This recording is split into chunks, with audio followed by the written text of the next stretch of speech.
बिस्मिल्लाहिर्रहमानिर्रहीम। अस्सलाम वालेकुम। मेरे पाकिस्तानियों, मैंने पिछले वीलॉग में कहा था कि इस वक्त जो सिचुएशन चल रही है इसका हर दिन इम्पोर्टेंट है। इस खेल की हर गेंद अहम है। कल इमरान खान के वारंट गिरफ्तारी जारी किए गए। इसके बाद कारकुनान की बड़ी तादाद बनी गाला पहुंच गई और लोगों ने कहा कि कप्तान हमारी रेड लाइन है। अब ये वारंट गिरफ्तारी किसकी ख्वाहिश पर निकाले गए? कल मरियम सफदर ने एक प्रेस कॉन्फ्रेंस की। वो औरत जिसको 7 साल की सज़ा हुई, 4 साल जमानत पर रिहा होने के बाद बरी हो गई, क्योंकि अब ये औरत मुकम्मल तौर पर आज़ाद है और इसे इंसाफ मिल गया है। इसीलिए अब ये कई ख्वाहिशात का इजहार करेगी। कल इसने प्रेस कॉन्फ्रेंस में राना सनौला पर दबाव डाला कि राना सनौला बनी गाला में छापा मारो, वहां से असली साइफर और मिंट्स मिल जाएंगे। हालांकि इनके अपने इत्तेहादियों ने इमरान खान की गिरफ्तारी की सख्त मुखालफत की, क्योंकि उन्हें लगता है कि इमरान खान की गिरफ्तारी हमारे लिए मुसीबत खड़ी कर सकती है। अच्छा, कल मरियम सफदर ने अपनी प्रेस कॉन्फ्रेंस में कहा कि मैं इमरान खान का नाम लेना पसंद नहीं करती। हालांकि इमरान खान के नाम के बगैर इसकी हर तकरीर, हर प्रेस कॉन्फ्रेंस अधूरी होती है। मेरे पाकिस्तानियों, जो चीज़ पूरा दिन आपके असाब पर सवार रहती है वही फिर आपके ख्वाब में भी आती है। यकीनन इमरान खान इन्हें ख्वाबों में भी डराता होगा। मेरे पाकिस्तानियों, ये शरीफ ख़ानदान ना तो सियासी है और ना ही जमहूरी है। जिन लोगों को अवामी मफादात से ज़्यादा अपने कारोबारों की फ़िक्र हो, वो कैसे जमहूरी हो सकते हैं? अच्छा, जब इमरान खान के वारंट गिरफ्तारी जारी हुए तो इमरान खान की ये तस्वीर सोशल मीडिया पर जारी की गई, जिसमें इमरान खान बेफिक्र अपने कुत्ते को खाना खिला रहे हैं। कुत्ता जो वफादारी की मिसाल है। अगली बात आप खुद समझ जाएं। अब ये वारंट गिरफ्तारी जारी किए हुए कि इमरान खान पिछली पेशी पर अदालत में पेश नहीं हुए। मेरे पाकिस्तानियों, ये सब बहानेबाजियां हैं। एक दिन मरियम सफदर प्रेस कॉन्फ्रेंस में राना सनौला पर दबाव डाल रही है और उसी दिन वारंट गिरफ्तारी जारी कर दिए। लोगों को बेवकूफ़ मत बनाएं, लोग सब जानते हैं। कल साबिक वज़ीर आज़म इमरान खान ने ARY की खातून एंकर मारिया मेमन को इंटरव्यू दिया है। सवाल किया गया कि हाल ही में ऐवान सदर में होने वाली मुबैना अहम मुलाकात से मुतालिक आपकी तरफ से ना तस्दीक की गई ना ही तरदीद।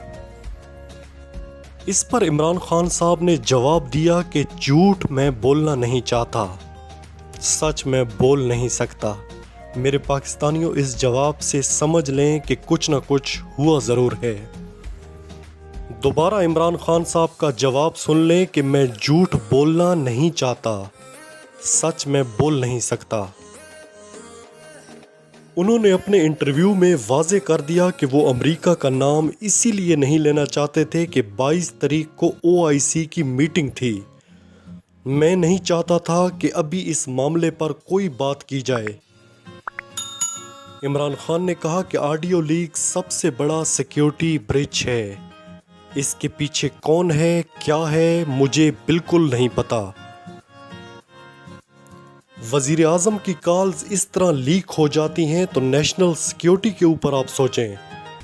अब हमारे दुश्मन ममालिक तक भी ये चीज़ें पहुंच जाएंगी। मुझे लगता है कि किसी ने टेलीफोन लाइन की रिकॉर्डिंग्स की और वो हैक हो गई हैं। उन्होंने कहा कि मुझे किसी वक्त भी गिरफ्तार किया जा सकता है अगर chief justice of Pakistan cipher की तहकीकात करें तो हम पार्लियामेंट में वापस चले जाएंगे। इमरान खान ने साइफर के मुतालिक कहा कि इस साइफर को आर्मी चीफ भी देख चुके हैं।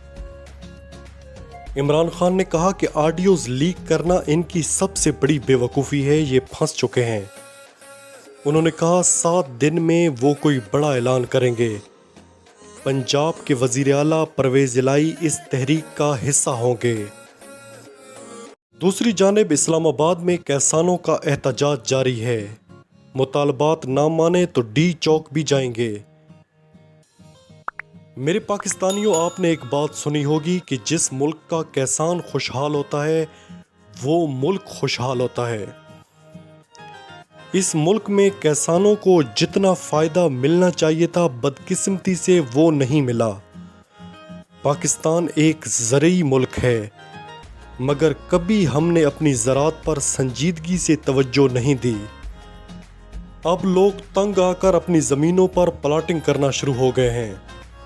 عمران خان کے دور حکومت میں کسان خوش بھی تھے اور ناراض بھی، مگر اتنے مجبور نہیں ہوئے کہ سڑکوں پر نکل آئیں۔ عمران خان صاحب کسانوں کے پاس جاتے تھے، ان کے مسائل سنا کرتے تھے۔ اس حکومت نے تو کسانوں کی کمر توڑ کر رکھ دی ہے۔ وہ بیچارے اتنے مجبور ہوئے کہ انہیں آخر اسلام آباد کا رخ کرنا پڑا۔